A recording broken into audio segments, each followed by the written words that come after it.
हर एक विश्वासी के लिए एक गोलियत बना है। প্রতিটা বিশ্বাসীর জন্য একটা গলিয়ত আছে। उस गोलियत को मारे बिना आपकी विश्वास की जिंदगी शुरू नहीं हो सकती। আর সেই গলিয়তকে যতক্ষণ না মারতে পারছেন না ততদিন আপনার বিশ্বাসের জীবন শুরু হতে পারবে না। दाऊद तब लोगों की निगाह में आया দাউদ তখন লোকদের সামনে নজরে এলেন जब उसने गोलियत को मार दिया। যখন দাউদ গলিয়তকে মেরে দিয়েছিল। तब लोग कहने लगे তখন লোকরা বলতে লাগলো कि दाऊद पर परमेश्वर का आत्मा उतरता है। দাউদের উপর ঈশ্বরের আত্মা নেমে এসেছে। शाऊल ने हजारों, दाऊद ने लाखों को मारा है। 16,000 কিন্তু দাউদ লাখো লোকদের মেরেছে।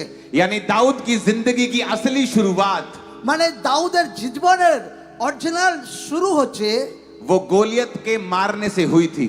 সেই গলিয়তকে মারার পর তার জীবনে নতুন শুরু হয়েছিল। आपको परमेश्वर ने अलग अलग बुलाहट के लिए बुलाया होगा, আপনাকে আলাদা আলাদা ভাবে ঈশ্বর আপনাদেরকে ডেকেছে।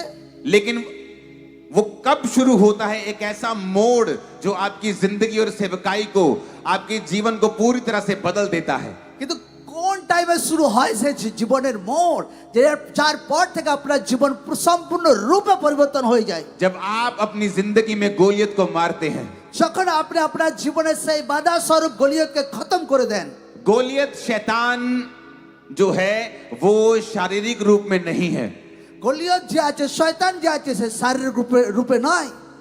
वो कोई पार्टी नहीं है, সে কোনো পার্টি নয়। वो कोई धर्म का व्यक्ति नहीं है, সে কোনো ধর্মের ব্যক্তি নয়। वो हमारा विरोध करने वाला व्यक्ति नहीं है। সে আমাদের বিরোধ করা ব্যক্তি নয়। वो शैतान है। সে শয়তান আছে। शैतान की ताकतें हैं শয়তানের তাকত আছে जिनको हराए बिना যেটা বিনা হারাতে आप अपनी जयवंत वाली जिंदगी कभी शुरू नहीं कर सकते। আপনি একটা জেতা জীবন কোনোদিন শুরু করতে পারবেন না। दाऊद को मारने से पहले भी दाऊद एक विश्वासी था। দাউদ যখন गोलियत को मारने से पहले भी दाऊद एक विश्वासी था। গলিয়তকে মারার আগে দাউদ একটা বিশ্বাসী ছিল সে। लेकिन गोलियत को मारने के बाद उसकी असली बुलाहट शुरू हो गई। কিন্তু গলিয়তকে মারার পর দাউদের অরিজিনাল তার জীবনে কাহিনী শুরু হয়। और दाऊद ने ही क्यों मारा गोलियत को? দাউদ কেন গলিয়তকে মেরেছিল? उस समय राजा तो शाऊल था ওই টাইমে রাজা তো সল ছিল। और वचन कहता है कि जब गोलियत आकर ललकारता था तो शाऊल की सारी सेना थर थर कांप रही थी। বাক্য বলে যখন গলিয়ত এসে টিটকারি মারতো তো সোলের সারে সেনা তাদের হাত পা কেঁপে যেত একদম। क्योंकि शाऊल परमेश्वर से हट गया था। কারণ সোল ঈশ্বর থেকে সরে গিয়েছিল। उसने तौबा से हटकर अपना राह अपना लिया था। সোল নিজের জীবনকে অনুতাপ থেকে দূরে সরে নিজের জীবনের রাস্তা নিজে নিজে कल मैंने आपको बताया कि आपको पहला स्टेप तौबा करनी होगी। আমি গতকাল বলেছিলাম প্রথম স্টেপ হচ্ছে আপনাকে অনুতাপ করতে হবে। आज मैं आपको दूसरा स्टेप बताऊंगा, उसके बाद फिर क्या होगा। আজকে আমি দ্বিতীয় বিষয় বলবো তারপর দেখুন কি হয় আপনার क्योंकि জীবনে। जहां भी आप खड़े हैं आपके पांव के नीचे आज पवित्र आत्मा अपनी अग्नि को लगा देगा। इस ग्राउंड में आप देखेंगे पवित्र आत्मा की अग्नि को आज और अभी। কারণ যেখানেই আছেন পবিত্র আত্মা আপনাকে ভরপুর করবে মাথা থেকে পা পর্যন্ত একদম। और आप सेम नहीं रहेंगे, আপনি একরকম থাকবেন आप না। परिवर्तित हो जाएंगे, আপনি পরিবর্তন হচ্ছে। नबूवत करने लगेंगे, আপনি ভবিষ্যৎবাণী করবেন। चंगाई करने लगेंगे, আপনি সুস্থতা লোকদেরকে जयवंत দেবেন। होने लगेंगे, আপনি জেতা জীবন কাটাবেন। गोलियत को हारता हुआ देखेंगे। আপনি নিজের জীবনে গলিয়তকে হারতে দেখবেন। अब सवाल ये है, এখন প্রশ্ন হচ্ছে এটা अगर गोलियत को हराए बिना বিনা গলিয়তে হারানো বিনা मेरी जिंदगी की असली शुरुआत नहीं हो सकती, আমার জীবনের রিয়েল শুরু কোনোদিন হতে পারে না। तो सवाल ये है এখন প্রশ্ন হচ্ছে कि मैं गोलियत को हराऊं कैसे?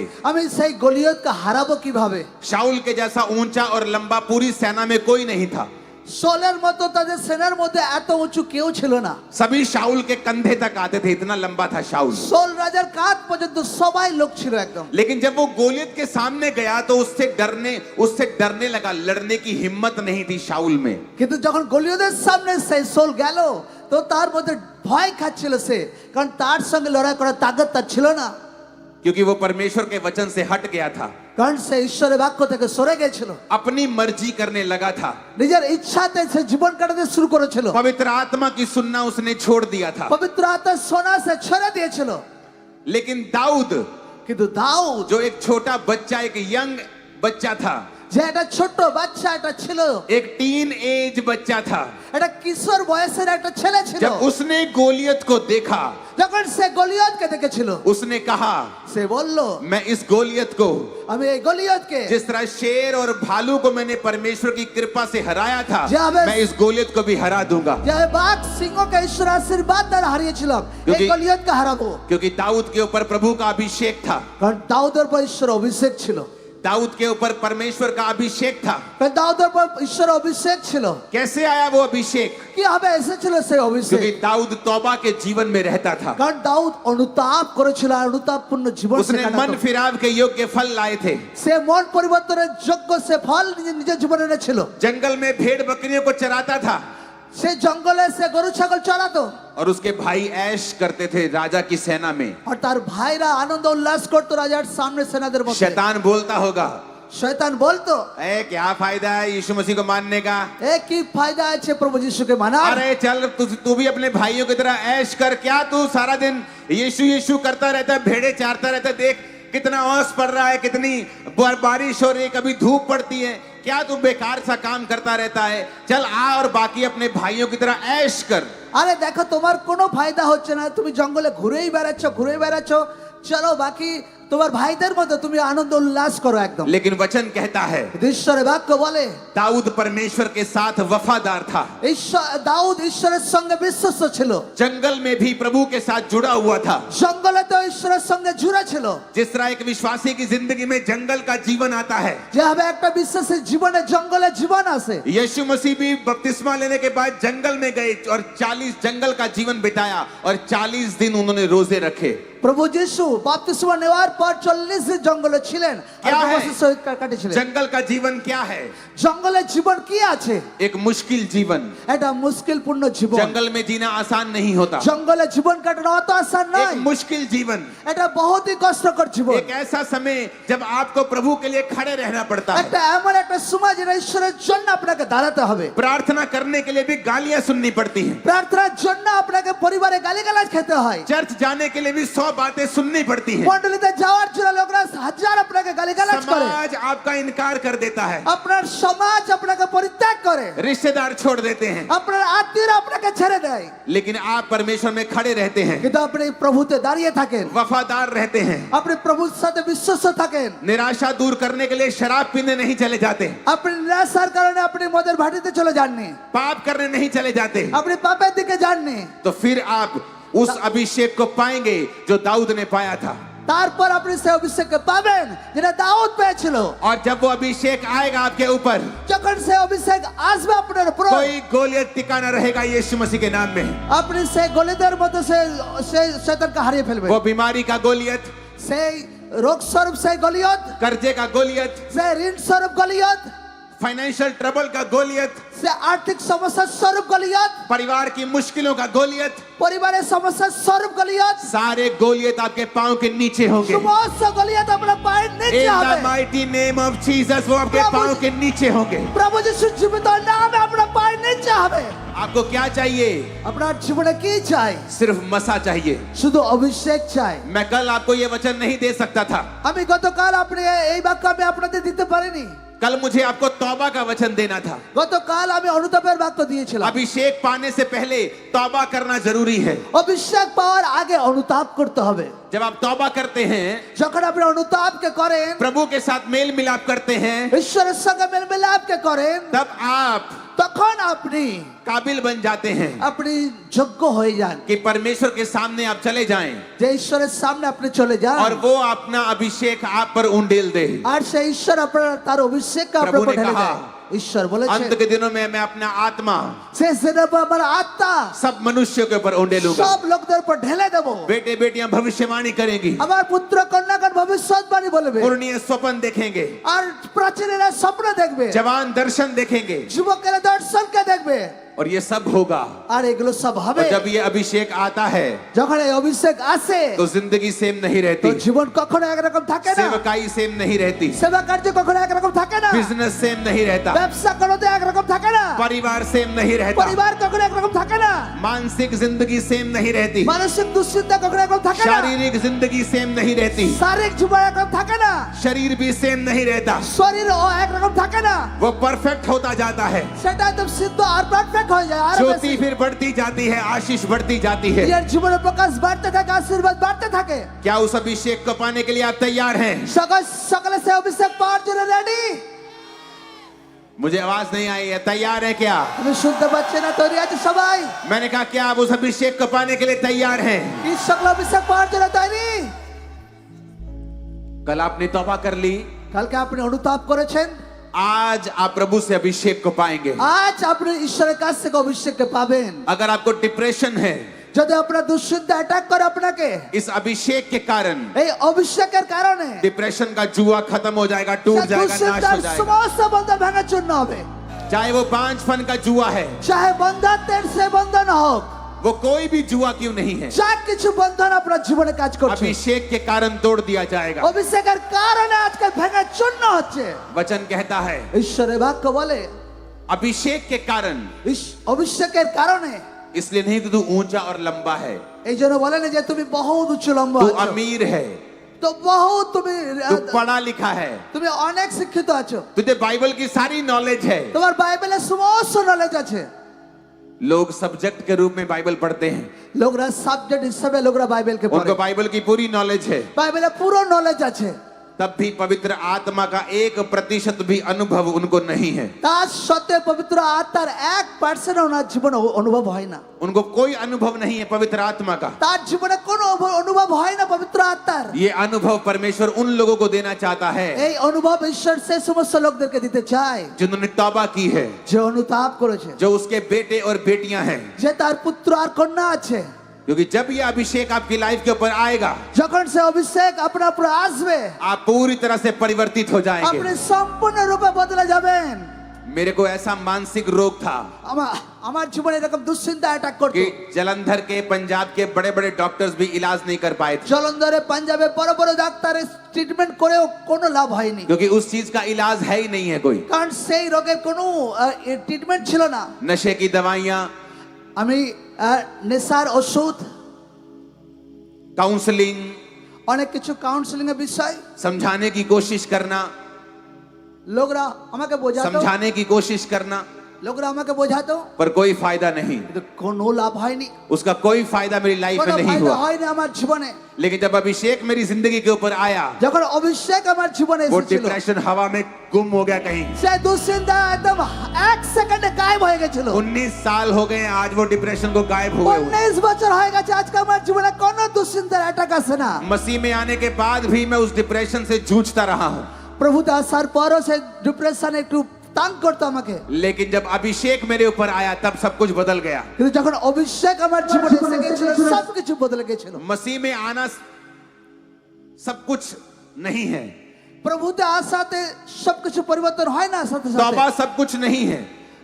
অনুতাপ সবকিছু নয়। उसके बाद आपको अभिषेक से भरना है, তারপর আপনাকে ঈশ্বর অভিষেকে पवित्र ভরতে आत्मा হবে, से भरना है। পবিত্র আত্মাতে ভরতে হবে। इसीलिए प्रभु यीशु मसीह ने कहा था, এই জন্য প্রভু যিশু বলেছিলেন यरूशलेम को मत छोड़ना জেরুজালেমকে কোনোদিন ছাড়বে না, और पिता की प्रतिज्ञा की बाट को जोहना, আর পিতার সেই প্রতিজ্ঞার অপেক্ষায় থাকো। क्योंकि जब पवित्र आत्मा तुम पर आएगा কারণ পবিত্র আত্মা যখন তোমার প্রাণে तो तुम আসবে, सामर्थ को पाओगे, তো তুমি সামর্থ্য প্রাপ্ত করবে। और सारे यरूशलेम, আর সমস্ত यहूदिया, सामरिया, জুদিয়া সামারিয়া सब देशों में तुम लोग मेरे गवाह होगे। সমস্ত দেশে তুমি আমার সাক্ষ্য হইবে। हालेलुया। হালেলুয়া। इतना जरूरी था এত প্রয়োজন ছিল पवित्र आत्मा से परिपूर्ण होना। পবিত্র আত্মাতে পরিপূর্ণ হওয়া। इसीलिए प्रभु यीशु मसीह ने कहा था এই জন্য প্রভু যিশু বলেছে कि जब पवित्र आत्मा तुम पर आएगा तो तुम सामर्थ्य को যখন पाओगे। পবিত্র আত্মা তোমার প্রাণে আসবে তুমি শক্তিকে প্রাপ্ত করবে। अगर ये जरूरी ना होता যদি এটা প্রয়োজন থাকতো না तो परमेश्वर कभी ना बोलते। ঈশ্বর কখনো বলতো না। वो कहते मन फिरा लिया, ও বলতো মন পরিবর্তন बस করেছো, बहुत है, बहुत है, बहुत বেশ है। বেশ অনেক হয়ে গেছে। लेकिन परमेश्वर ने कहा नहीं, अभी बहुत नहीं हुआ। কিন্তু ঈশ্বর বলেছে আর অনেক না, হয়নি এখনো। उन लोगों को कहा जिन्होंने तौबा कर ली थी যারা তাদেরকে বলেছিল, যারা অনুতাপ করেছে कि पवित्र आत्मा जब तुम पर आएगा तो तुम सामर्थ्य को पाओगे। যে পবিত্র আত্মা যখন তোমার প্রাণে আসবে তুমি সামর্থ্য প্রাপ্ত করবে। हालेलुया। হালেলুয়া। ऊंची आवाज में बोलो हालेलुया। উচ্চ আওয়াজে বলো হালেলুয়া। आप तैयार है पवित्र आत्मा से भरने के लिए? সকলে তৈরি পবিত্র আত্মাতে পরিপূর্ণ হওয়ার জন্য? जब वो आएगा, যখন আপনার উপর আজকে আসবে, आपको भरेगा, আপনাকে ভরবে, पूरी जिंदगी बदल जाएगी। পুরো জীবন বদলে যাবে আপনার। लोग सोचते हैं লোকরা ভাবে जब मेरे पास ज्यादा पैसा आएगा मेरी जिंदगी बदल जाएगी, যখন আমার জীবনে অনেক টাকা আসবে আমার জীবন বদলে যাবে, मेरी मनपसंद शादी हो जाएगी मेरी जिंदगी बदल जाएगी, আমার খুব সুন্দর বিয়ে হয়ে যাবে আমার জীবন বদলে যাবে, मेरा बिजनेस सेट हो गया मेरी जिंदगी बदल जाएगी। আমার বিজনেস সেট হয়ে গেছে আমার জীবন বদলে যাবে। लेकिन दुनिया के बड़े बड़े लोगों की गवाहियां सुनो। কিন্তু দুনিয়ার বড় বড় লোকদের সাক্ষ্য শোনো। सबसे बड़े बड़े लोग সব থেকে বড় বড় লোক जो इतनी बात का भी जवाब नहीं दे सकते, যারা সব থেকে ধনী লোক তারা কোনো जब- জবাব দিতে পারে না। जब उनसे पूछा जाता है যখন তাদেরকে জিজ্ঞাসা করা হয় कि क्या आप खुश हैं, কি তুমি খুশি আছো, वो जवाब नहीं दे पाते। সে জবাব দিতে পারে না। बड़े बड़े बॉलीवुड स्टार्स বড় বড় সিনেমার স্টাররা वो कहते हैं তারা বলে मुझे बताया गया था আমাকে বলা হয়েছিল कि जब मैं सक्सेसफुल हो जाऊंगा যে যখন আমি সফল হয়ে যাব तो मेरे जीवन में खुशी आ তো जाएगी। আমার জীবনে খুশি আসবে। कहते सक्सेसफुल होने के बाद भी मैंने देखा সফল হওয়ার পর আমি দেখেছি कि खुशी तो अभी भी नहीं आई, আরে খুশি তো এখনো নেই, क्योंकि खुशी परमेश्वर की ओर से आती কারণ है, খুশি ঈশ্বরের দিক দিয়ে আসে। पवित्र आत्मा की परिपूर्णता के अंदर आती है। পবিত্র আত্মা পরিপূর্ণ হওয়ার পর খুশি আসে। जब पवित्र आत्मा आपके ऊपर उतरेगा जब तो पवित्र- खुशी और आनंद और परमेश्वर का मसा जब आप पे उतरेगा आप देखेंगे क्या होता है। যখন পবিত্র আত্মা আত্মা ভরপুর আপনার উপর নেমে আসবে তারপর দেখুন কি আপনার জীবনে কি হয়। वो आनंद जो दुनिया का कोई भी इंसान शैतान आपसे वापस नहीं छीन सकता। সেই আনন্দ দুনিয়ার কোনো লোক আপনার জীবন থেকে কেড়ে নিতে পারবে না। आज लोग कंफ्यूज क्यों हैं? লোকরা কনফিউজ কেন আছে? मैं क्या करूं, আমি কি করব, सेवा कैसे करूं, সেবা কিভাবে घर করব, कैसे चलाऊं, আমি ঘর কিভাবে চালাবো, काम कैसे करूं, কার্য কিভাবে চালাবো, बिजनेस कैसे करूं, বিজনেস কিভাবে করব, मुझे मालूम नहीं। আমি বুঝতে পারছি না। कोई ये न्यूज देता है, কেউ বলে कभी मुझे कुछ न्यूज मिल जाती है, আচ্ছা ওটা বলছে, कभी कोई महामारी आ जाती আচ্ছা है, কিছু করোনা মহামারী এসে গেছে, मैं बड़ा दुखी हूँ, আমি বহুত দুঃখে আছি, मेरा पैसा कोई मार जाता है, আমার পয়সা কেউ চোট করে নিয়েছে, मेरा रिश्तेदार जादू टोना कर लेता है, আমার আত্মীয়রা আমার উপর জাদু টোনা করে, मैं थोड़ा सा बढ़ता हूँ फिर गिर जाता हूँ। আমি একটু উন্নতি হয় ফির ডাউন হয়ে যাই। पता है क्यों? জানেন লোকরা কেন? वचन में लिखा है বাক্যতে লেখা আছে जब अभिषेक तुम पर आएगा যখন অভিষেক তোমার উপরে আসবে वो तुम्हें सब चीजें सिखाएगा, সে তোমাকে সবকিছু শেখাবে, सब कुछ सिखाएगा, সে সবকিছু শেখাবে তোমাকে, एवरीथिंग সে सिखाएगा। সবকিছু তোমাকে শেখাবে। घर कैसे चलाना है, ঘর কিভাবে চালাতে হবে, सेवा कैसे चलानी है, সেবা কিভাবে করতে হয়, शरीर का ध्यान कैसे रखना है, শরীরে ধ্যান কিভাবে রাখতে হয়, बिजनेस कैसे करना है, ব্যবসা কিভাবে করতে হয়, जॉब कैसे करनी है। চাকরি কিভাবে করতে হয়, वो कहता मैं तुम्हें सब बातें सिखाऊंगा, সে বলে সব আমি শেখাবো क्योंकि जो তোমাকে। अभिषेक तुम्हारा किया गया है কারণ যে অভিষেক তোমাকে করা হয়েছে वो तुम्हें सब बातें सिखाता है, সে সব কথা তোমাকে শেখায়, सारी बातें वो तुम्हें सिखाता है। সব কথা সে তোমাকে শেখায়। अब ये सवाल है এখন প্রশ্ন হচ্ছে कि क्या मैं अभिषेक किया गया हूं कि नहीं, কি আমি কি অভিষিক্ত করা হয়েছে और मैं আমাকে? आपको जवाब देता हूं, আমি জবাব দিচ্ছি चाहे आपके ऊपर अभिषेक हो चाहे ना हो, চাहे আপনার জীবনে অভিষেক হোক আর না হোক, आज की रात अभिषेक आपके ऊपर आएगा ही आएगा, আজকে রাতে আপনার জীবনে অভিষেক আসবেই আসবে। क्योंकि एंजल्स यहाँ मौजूद हैं आपको छूने के लिए और अभिषेक से भरने के लिए। কারণ দূত আজকে এখানে উপস্থিত আছে আপনাকে ছোঁয়ার জন্য। जो पेंटिकोस के दिन लोगों ने एक्सपीरियंस किया, चेलों ने, आज आप उसे एक्सपीरियंस करेंगे यीशु मसीह के नाम में। যেটা 50 শতমের দিন শিষ্যরা অনুভব করেছিল আজকে সে অনুভব আজকে করবেন আপনি। क्या आप वो अनुभव करने के लिए तैयार हैं? সকলে তৈরি সে অনুভবকে পাওয়ার জন্য? क्या आप पवित्र आत्मा के अभिषेक को पाने के लिए तैयार हैं? সেই পবিত্র অভিষেককে পাওয়ার জন্য সকলে তৈরি? क्योंकि इसके बिना কারণ এটা বিনা ना तो विश्वासी की जिंदगी चल सकती है, না তো বিশ্বাসের জীবন চলতে পারে, ना किसी पास्टर की जिंदगी चल सकती না है, কোনো পাস্টরের জীবন চলতে পারে, ना किसी बिशप की चल सकती है, না কোনো বিশ্ববের জীবন ना চলতে किसी পারে, प्रेरित की चल सकती है। না কোনো প্রেরিতের জীবন চলতে পারে। आपकी जिंदगी बिना अभिषेक के नहीं चल আপনার सकती। জীবন বিনা অভিষেকে চলতে পারে না। अभिषेक অভিষেক तुम्हें सिखाता है আপনাকে শেখায় क्या करना है, কি করতে হবে, वही करवाता है সেটাই করায় जिसमें तुमको फल आएगा, যেটা তোমার জীবনে ফল रिजल्ट आएगा, রেজাল্ট আসবে, बरकत आएगी, আশীর্বাদ আসবে, चंगाई आएगी। সুস্থতা আসবে। हालेलुया। হালেলুয়া। आप स्टूडेंट हैं, আপনি ছাত্র আছেন, अभिषेक आपको सिखाएगा। অভিষেক আপনাকে শেখাবে। आप एक सिंगर हैं, আপনি একটা গায়ক আছেন, वर्शिप करते हैं, আপনি ওয়ার্শিপ করেন, अभिषेक आपको सिखाता है। অভিষেক আপনাকে শেখায়। वो अभिषेक अगर लाइफ में नहीं है যদি সে অভিষেক আপনার জীবনে নেই तो हम उन विश्वासियों की तरह हैं তো আমরা সেই বিশ্বাসের মতো जिनके पास पौलुस गया, যার কাছে পৌল গিয়েছিল ঈশ্বরের দাস। कहता क्या तुमने विश्वास किया?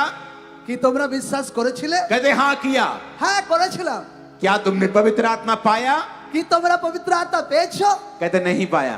না, তারা বিশ্বাসের বলছে না, পাইনি পবিত্র আত্মা এখন। यीशु मसीह का सुसमाचार तो पहुंच गया, প্রভু যিশু সুসমাচার তো সেখানে পৌঁছেছিল, पर पवित्र आत्मा की भरपूरी को नहीं पाया। কিন্তু পবিত্র আত্মা ভরপুর তারা পায়নি। और बाइबल कहती है আর ঈশ্বরের বাক্য বলে पौलुस ने उन पर हाथ रखे পৌল তাদের উপর হাত রেখেছিল और उन पर प्रार्थना की আর তাদের উপর প্রার্থনা করেছিল और उन्होंने पवित्र आत्मा को पाया। আর তারা পবিত্র আত্মাতে ভরপুর হয়েছিল। यूहन्ना बपतिस्मा दाता ने भी यही मैसेज दिया। জন ভবিষ্যদ্বক্তা সেম মেসেজ দিয়েছিল। मत्ती 3 उसकी 11 और 12 आयत में মতি 3:11-12 कहता मैं तुम्हें पानी से मन फिराव का बपतिस्मा देता আমি हूँ, জলেতে বাপ্তিস্ম দিচ্ছি মন ফেরানোর জন্য। पर यीशु जो मेरे बाद आने वाला है, আমার পর যখন প্রভু যিশু जो আসবেন, मुझसे पावरफुल शक्तिशाली है, আমার থেকে শক্তিশালী আছেন, मैं उसकी जूती उठाने के भी योग्य আমি नहीं हूँ। তোমার জুতো ফিতে বাঁধার যোগ্য নই। वह तुम्हें पवित्र आत्मा और आग से बपतिस्मा সে देगा। তোমাকে পবিত্র আত্মার আগুনে বাপ্তিস্ম দেবে। गुड न्यूज देता हूँ चर्च, শুভ সংবাদ দিচ্ছি মণ্ডলী লোককে, यीशु मसीह आ चुके हैं প্রভু যিশু এসে গেছে। और वो आपके बीच में मौजूद है সে আপনার মধ্যে এই মুহূর্তে আছে। और वो तैयार है आपको पवित्र आत्मा और सर- फायर के साथ बपतिस्मा देने के लिए। তৈরি আছে প্রভু আপনাকে পবিত্র আত্মায় ভরপুর করার জন্য। आग से और आग से बपतिस्मा देने के लिए, পবিত্র আত্মা আগুনে বাপ্তিস্ম করার জন্য। फायर से बपतिस्मा देने के लिए পবিত্র আত্মা আগুনে বাপ্তিস্ম দেওয়ার জন্য। वो आपके बीच में मौजूद है। প্রভু যিশু আপনার মধ্যে এই মুহূর্তে আছেন। आपके बीच में वो मौजूद है। আপনার মধ্যে এই মুহূর্তে আছেন প্রভু যিশু। हालेलुया। হালেলুয়া।